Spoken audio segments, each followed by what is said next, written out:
Hello friends, welcome back to the channel. My name is Raman and you are watching Solar Facts. So I hope you all are good and doing absolutely well. So देखिए आज का अपना topic जो है वो काफी interesting topic है and आज का हमारा टॉपिक है कि what is the difference between neutral, earthing and grounding. So इन तीनों में आज डिफरेंस समझने वाले हैं. सो आज का टॉपिक काफी इंटरेस्टिंग होने जा रहा है हम सभी के लिए. तो देखिए इन तीनों टॉपिक्स में सबसे पहले हम न्यूट्रल को कवर करेंगे. So neutral is a very important topic for electrical persons. तो जो लोग भी इलेक्ट्रिकल इंडस्ट्री से बिलोंग करते हैं उनके लिए न्यूट्रल, अर्थिंग और ग्राउंडिंग तीनों चीजों का जानना बहुत ज्यादा जरूरी है. तो देखिए सबसे पहले न्यूट्रल को पकड़ते हैं. तो किसी भी सर्किट के अंदर अगर इलेक्ट्रिसिटी फ्लो कर रहा है तो उसके कुछ पैरामीटर्स होते हैं, बेसिक पैरामीटर्स होते हैं जिनकी वजह से ही इलेक्ट्रिसिटी हमारे उस सर्किट के अंदर फ्लो कर सकता है. वो कौन कौन से ऐसे पैरामीटर्स हैं सो वो समझेंगे. सो देखिए न्यूट्रल में क्या होता है कि तीन कंडीशंस होना मस्ट है. नंबर वन इज की current flow only when the circuit is completed. So कभी भी करंट तभी फ्लो करता है किसी भी सर्किट के अंदर अगर वो सर्किट पूरी तरीके से कंप्लीट है. यानी कि अगर कोई सर्किट ओपन है तो वो उस सर्किट के अंदर क्या होगा, करंट जो है वो फ्लो नहीं करेगा. So the first point is कि करंट तभी फ्लो करता है जब आपका सर्किट जो है वो कंप्लीट है. Now coming to the second point कि current flows when there is a potential difference. देखिए पोटेंशियल डिफरेंस का होना बहुत जरूरी है. आप देखते हैं कि जो भी हमारा वोल्टेज होता है जैसे 230 वोल्ट अगर है तो इट मीन्स की जो डिफरेंस होता है, पोटेंशियल का डिफरेंस है with respect to neutral and phase के, वो डिफरेंस होता है हमारा 230 वोल्ट. अगर ये डिफरेंस नहीं हो, सो फॉर एन एग्जांपल अगर हमारे न्यूट्रल प्लस फेज के बीच में अगर कोई भी पोटेंशियल डिफरेंस नहीं है तो क्या होगा, वहां पे करंट का फ्लो होना इज पॉसिबल नहीं है. सो इट मीन्स कि अगर डिफरेंस नहीं है तो हमारा क्या होगा, करंट जो है वो फ्लो नहीं करेगा. सो पोटेंशियल डिफरेंस होना भी बहुत ज्यादा जरूरी है. Now coming to the third point कि देखिए करंट जो होता है वो ऑलवेज क्या करता है कि लो रेजिस्टेंस वाला पाथ को फॉलो करता है.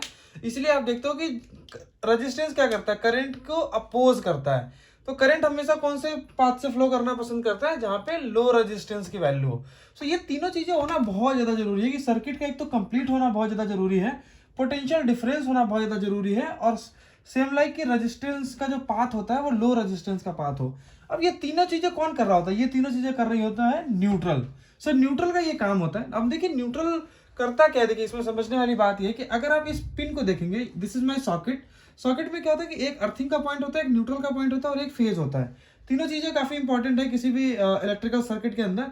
सेम लाइक अगर ये सॉकेट है और ये पिन है तो पिन में भी एक मेरा अर्थिंग का पॉइंट होगा, एक न्यूट्रल होगा और एक फेज होगा. अब ये क्या होता है कि अर्थिंग जब सॉकेट में जब हम अपना प्लग लगा देते हैं तो क्या होता है, अर्थिंग अर्थिंग से कांटेक्ट में आ जाता है, न्यूट्रल न्यूट्रल से के कांटेक्ट में आता है और फेज फेज के कांटेक्ट में आता है. अब मैंने क्या बताया कि न्यूट्रल क्या करता है, किसी भी सर्किट के अंदर करंट तभी फ्लो करेगा जब उसमें न्यूट्रल एग्जिस्ट कर रहा होगा. न्यूट्रल एग्जिस्ट करने का मतलब है कि आपका न्यूट्रल होने से क्या होगा कि there is a potential difference भी क्रिएट होगा न्यूट्रल से, और क्या होगा कि आपका सर्किट भी कंप्लीट हो रहा होगा और न्यूट्रल जो होगा वो एक लो रेजिस्टिव पाथ प्रोवाइड कर रहा होगा. तो करंट क्या करेगा, फेज वायर से होते हुए न्यूट्रल को रिटर्न कर जाएगा. सो यहाँ पे देखिए अब हम क्या करेंगे कि इन तीनों चीजों में अब सबसे पहले हम न्यूट्रल समझ रहे थे तो न्यूट्रल को समझते हैं. न्यूट्रल वायर आता कहां से, सबसे पहले इंपॉर्टेंट चीज होता है कि न्यूट्रल वायर कहां से आता है. देखिए जो भी हमारे घरों में बिजली आती है वो क्या होता है कि एक जनरेटिंग स्टेशन होता है. सबसे पहले जनरेटिंग स्टेशन का मतलब होता है कि जहां पे इलेक्ट्रिसिटी जनरेट की जाती है. अब जो भी जनरेटिंग स्टेशन होता है वहां से क्या होगा कि इलेक्ट्रिसिटी क्या करी जाएगी, ट्रांसमिट करी जाएगी. हमारे घर के पास तो जनरेटिंग स्टेशन होगा नहीं, या आपके घर के पास जनरेटिंग स्टेशन होगा नहीं, वो किसी स्पेसिफिक कोई एरिया होगा जहां पे हम क्या करेंगे, इलेक्ट्रिसिटी को जनरेट करेंगे. और इलेक्ट्रिसिटी जनरेट करने के बहुत सारे मेथड्स हैं कि हाइड्रो से, विंड से, बहुत सारे मेथड्स हैं जिस तरीके से आप क्या कर सकते हैं, इलेक्ट्रिसिटी को जनरेट कर सकते हैं. सो जिस भी सोर्स से आप इलेक्ट्रिसिटी जनरेट कर रहे हैं ना, वो क्या होगा कि आपको जनरेटिंग स्टेशन से आपका जो भी डिस्ट्रीब्यूशन ट्रांसफार्मर होता है जहां से डिस्ट्रीब्यूट होता है हमारे घरों में, वहां तक आपको लेके आना है. अब द क्वेश्चन इसकी जो ट्रांसमिशन लाइन इतना लॉन्ग लेंथ पे जब हम ट्रांसमिशन करते हैं तो होगा क्या कि हम न्यूट्रल वायर को कैरी नहीं करते हैं, न्यूट्रल वायर लेके नहीं चलते हैं. हम क्या करते हैं कि केवल फेज की वायर्स को ट्रांसमिट करते हैं और हम एक ट्रांसफार्मर में लेके आते हैं जिसको बोलते हैं डिस्ट्रीब्यूशन ट्रांसफार्मर, जहां से क्या होगा कि हमारे घरों में सप्लाई जो होगी वो डिस्ट्रीब्यूट की जाएगी. ना द पॉइंट इज कि जब हमारे पास न्यूट्रल नहीं है, और जैसे मैंने अभी पहले आपको बताया कि सर्किट को कंप्लीट करने में एक पोटेंशियल डिफरेंस को क्रिएट करने के लिए, करंट को फ्लो करने के लिए क्या होना चाहिए, आपके पास न्यूट्रल होना चाहिए. सो देखिए इसमें होता क्या है कि हम एक ट्रांसफार्मर लगाते हैं जिसको बोलते हैं डिस्ट्रीब्यूशन ट्रांसफार्मर. वो डिस्ट्रीब्यूशन ट्रांसफार्मर में क्या होता है, हर एक ट्रांसफार्मर की दो वाइंडिंग्स होती है.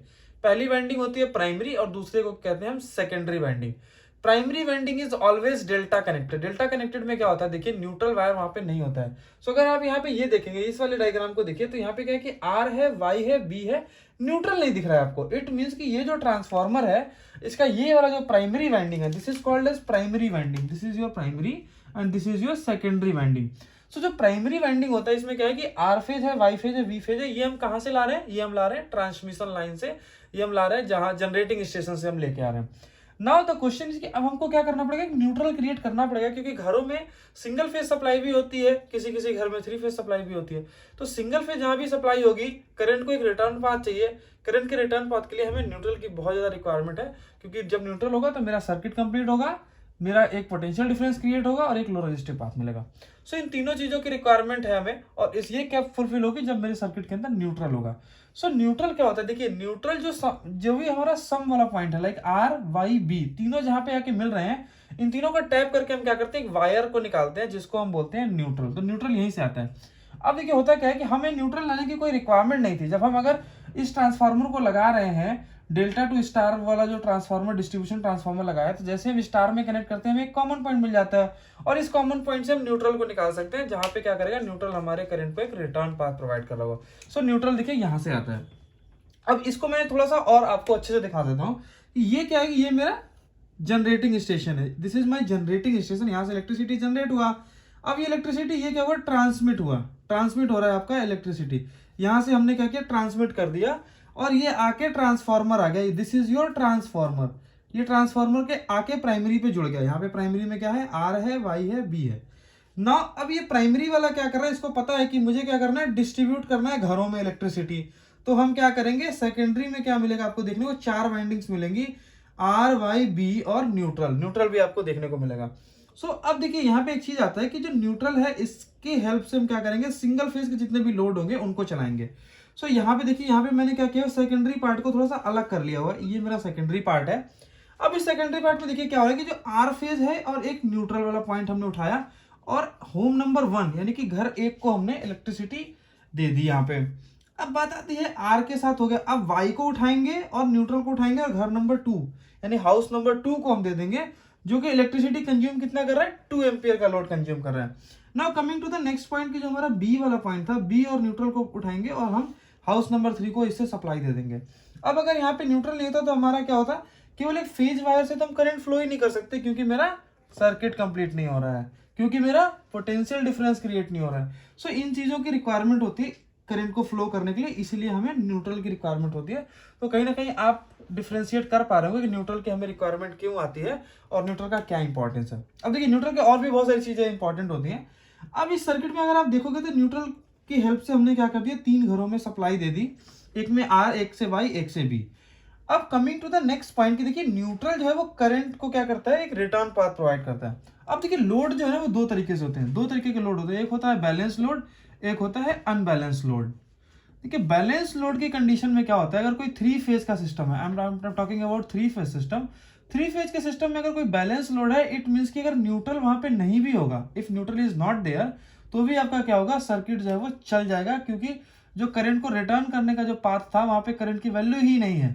सो अगर न्यूट्रल एक बार को नहीं भी है तो चल जाएगा। But in the case of unbalancing system, if neutral वहां पे नहीं है तो आपका सर्किट में क्या होगा, नहीं चल पाएगा सर्किट आपका, क्योंकि करंट को जो रिटर्न करना था, जो करंट का अमाउंट था, जस्ट बिकॉज ऑफ अनबैलेंसिंग की वजह से उसको क्या होगा, एक रिटर्न पाथ नहीं मिल पाएगा। अब ये कैसे हो रहा है, देखिए यहाँ पे देख लेते हैं। अगर मैं देखिए समेशन करता हूँ, यहाँ पे आर फेज, वाई फेज और बी फेज तीनों का अगर हम समेशन करते हैं, तो आप यहाँ पे देखिए एक में 5 एम्पियर है, एक में 2 एम्पियर है, एक में 1 एम्पियर है। सो इस वाले अगर पॉइंट की मैं बात करता हूँ तो यहाँ पे क्या होगा, 5 एम्पियर यहाँ पे आ रहा होगा और 2 एम्पियर, और ये हमारा 1 एम्पियर यहाँ से बाहर जा रहा होगा। तो 5 - 2 - 1 इट मीन्स कि 2 एम्पियर होगा वो क्या होगा, न्यूट्रल से फ्लो होगा। अब यहाँ पे न्यूट्रल से फ्लो होगा, और अनबैलेंस के केस में अगर मैं मानता हूँ कि ये न्यूट्रल यहाँ से ब्रेक हो जाता है, या मैंने यहाँ पे न्यूट्रल नहीं दिया, तो क्या होगा कि ये सेम करंट जो है वापस से फिर फेजेस में रिटर्न होना शुरू हो जाएगा, और हमारे सिस्टम के अंदर एक डिस्टर्बेंस क्रिएट हो जाएगा यहाँ पे। सो इस चीज से बचने के लिए हमें न्यूट्रल की रिक्वायरमेंट होती है। अगर हमारा न्यूट्रल है यहाँ पे और ये सर्किट पूरी तरीके से कंप्लीट है, तो क्या होगा, 2 एम्पियर का करंट न्यूट्रल से फ्लो करके ग्राउंड में चला जाएगा, दिस इज कॉल्ड ग्राउंडिंग। तो ये ग्राउंड में चला जाएगा, तो ये हमारी इंपॉर्टेंस होती है न्यूट्रल की। नाउ देखिए, अब मैंने आपको क्या बताया, ये तो कहानी हो गई अनबैलेंस के केस में। If I am talking about balancing condition, so balancing की कंडीशन में देखिए क्या होता है, ये मैंने एक डायग्राम बनाया हुआ है जो कि बैलेंस कंडीशन में है। बैलेंस कंडीशन में क्या होता है कि जो देखिए आर, वाई और बी तीनों से क्या होता है कि 120 डिग्री पे लीड कर रहे होते हैं, बेसिकली एक दूसरे से 120 डिग्री के डिफरेंस पे चल रहे होते हैं। अब मैं किसी एक भी पॉइंट की बात करता हूँ, आई am talking about this particular point, तो यहाँ पे क्या हो रहा है कि देखिए ये वाला जो फेज है मेरा, ये वाला फेज वर्सेस ये वाला फेज वर्सेस ये वाला फेज में क्या हो रहा है, इसका अगर मैं वोल्टेज पकड़ता हूँ 1 वोल्ट, तो यहाँ पे 1 volt minus at the same time पे ये इसका वोल्टेज कितना है, इसका वोल्टेज है -0.5 एंड इसका वोल्ट अगेन इस वाले का भी वोल्टेज कितना आएगा -0.5। So 1 minus 1, this is 1 minus 1 is equal to 0। So unbalance के केस में जो करंट होता है वो क्या होता है, 0 होता है। तो अगर यहाँ पे न्यूट्रल नहीं भी होगा तो भी हमारे सिस्टम के अंदर वो डिस्टर्बेंस देखने को नहीं मिलेगा जो हमें अनबैलेंस के केस में देखने को मिलता है। बट दोस्तों प्रैक्टिकली क्या होता है कि अनबैलेंसिंग तो आपके सिस्टम में देखने को मिलेगा ही। बिल्कुल भी आप ये सोच के चलिए कि आपको अनबैलेंसिंग फेस करना ही पड़ेगा। कई जगहों पे सोलर एक्सपीरियंस में अपना एक्सपीरियंस शेयर करता हूँ आपसे। बहुत सारे प्रोजेक्ट्स में हमने ये देखा हुआ है कि जब भी कोई सोलर लगाता है, सोलर क्या होता है कि सेंसिटिव इन्वर्टर्स जो भी सोलर्स के होते हैं वो सेंसिटिव डिवाइस होते हैं। बेसिकली जैसे ही इस तरीके की प्रॉब्लम आती है, न्यूट्रल किसी का ब्रेक हो रहा है तो अनबैलेंसिंग होगा ही। तो होगा क्या कि सेम करंट जो है वो फेजेस में जाके वापस से फ्लो जब करते हैं तो क्या होता है, वोल्टेज एक्सीड करने लगता है। कभी वोल्टेज बहुत ज्यादा कम होता है, कभी वोल्टेज बहुत ज्यादा डिक्रीज करने लगता है।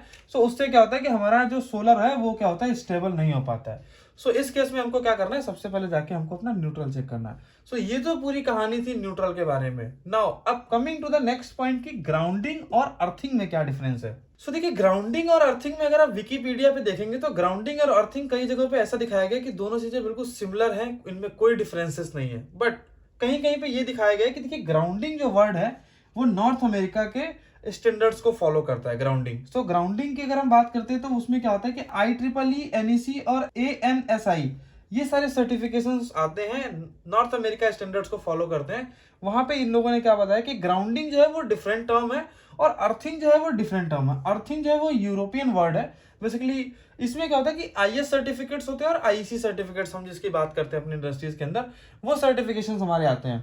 अब देखिए ग्राउंडिंग और अर्थिंग में जब विकिपीडिया बोलता है कि कोई डिफरेंस नहीं है, ठीक है चलो कोई डिफरेंस नहीं है तो इट्स सिमिलर बेसिकली।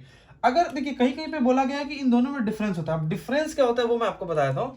कई जगहों पे लोग क्या करते हैं, जब आप किसी इंटरव्यू में बैठे होते हैं तो आपको फंसाने के चक्कर में लोग पूछेंगे भी कि ग्राउंडिंग और अर्थिंग में क्या डिफरेंस है। जब कोई स्पेसिफिक कोई ये पूछता है कि दोनों में डिफरेंस क्या है, अगर कोई ये पूछे कि क्या डिफरेंस होता है इन दोनों में, तो आप कह भी सकते हैं कि सर कहीं कहीं पे होता है एंड किसी किसी बुक्स में लिखा है कि नहीं होता है। बट हाँ, अगर कोई स्पेसिफिक आपसे पूछ रहा है कि इन दोनों में क्या डिफरेंस होता है, तो आप समझ जाइए कि वो क्या सुनना चाहता है कि जो ग्राउंडिंग होता है this is for the live body. Live body का मतलब जैसे मैंने आपको बताया कि न्यूट्रल को क्या किया हमने, ग्राउंड किया, न्यूट्रल अर्थ नहीं किया। It's this neutral part is live. यहाँ पे क्या हो रहा है, करंट का फ्लो है। सो जब भी हम कुछ ऐसे इक्विपमेंट को जहाँ पे कोई वाइंडिंग दिख रही है आपको, कोई जैसे सारी वायर्स आपस में कनेक्टेड हैं, then you put it to the ground, तो ऐसी जगहों पे जहाँ पे लाइव बॉडी के साथ आप रिएक्ट कर रहे हैं, लाइव बॉडी के साथ काम कर रहे हैं, उसको अगर आप अर्थ के कांटेक्ट में लेके जा रहे हैं तो उसको बोलते हैं ग्राउंडिंग। और now coming to the next point कि अर्थिंग क्या होता है। सो अर्थिंग जब भी आप किसी भी डेड बॉडी के साथ डील कर रहे हैं, डेड बॉडी के साथ डील करने का मतलब होता है देखिए कि जैसे आपके पास एक फ्रिज है, फ्रिज का आपने बॉडी अर्थिंग कर दी। So this is your dead body. Dead body का मतलब आप उसके आउटर केस को अर्थिंग कर रहे हैं। सो इसको बोलते हैं हम अर्थिंग। सो आई थिंक कि मैं थोड़ा सा क्लियर कर पाया हूँ। ग्राउंडिंग जो होता है हमेशा लाइव बॉडी का होता है। जैसे कि ट्रांसफार्मर के न्यूट्रल को हम क्या करते हैं, ग्राउंड करते हैं, ना कि अर्थ करते हैं। ट्रांसफार्मर की जो बॉडी होती है उसको हम अर्थ करते हैं। देखिए ट्रांसफार्मर से ही सारी चीज समझ में आ जाएंगी। न्यूट्रल को हम क्या करते हैं, न्यूट्रल को हम ग्राउंड करते हैं। ट्रांसफार्मर की बॉडी को हम क्या करते हैं, बॉडी को हम अर्थ करते हैं। This is your grounding, this is your earthing. Press जो होता है, प्रेस हो गया, टीवी हो गया, वॉशिंग मशीन, कूलर, इन सबको हम क्या करते हैं, अर्थ करते हैं। सोलर इन्वर्टर की बॉडी को क्या करते हैं, हम अर्थ करते हैं। आर्मेचर की वाइंडिंग को हम क्या करते हैं, ग्राउंड करते हैं। किसी जनरेटर के हम न्यूट्रल पॉइंट को क्या करते हैं, ग्राउंड करते हैं। लेकिन अगर हम बात करें जनरेटर की बॉडी को, तो बॉडी को हम अर्थ करते हैं। तो यहां से हो गया डिफरेंशिएशन की ग्राउंडिंग और अर्थिंग में ये डिफरेंसेस होते हैं। And if I talk about neutral, तो न्यूट्रल का बहुत बड़ा रोल है हमारी इंडस्ट्री के अंदर। सो न्यूट्रल काफी इंपॉर्टेंट रोल प्ले करता है। यहाँ से बहुत सारे क्वेश्चन निकल के आते हैं कि न्यूट्रल फ्लोटिंग क्या होता है। तो न्यूट्रल जब भी ब्रेक हो जाता है तो इस कंडीशन को बोलते हैं न्यूट्रल फ्लोटिंग, और बहुत प्रॉब्लम क्रिएट कर देता है हमारे सिस्टम के अंदर। सो this is all about the difference between neutral, grounding and earthing. So hope दोस्तों कि आपको मेरा ये वीडियो काफी पसंद आया होगा, और ऐसे ही इंफॉर्मेटिव वीडियोस देखने के लिए हमारे चैनल्स को लाइक कीजिए, शेयर कीजिए और सब्सक्राइब करिए। अगर आपको हमारा ये वीडियो काफी इंफॉर्मेटिव लगा हो तो अपने दोस्तों के साथ भी शेयर करिए। Thanks for watching this video. Thank you so much.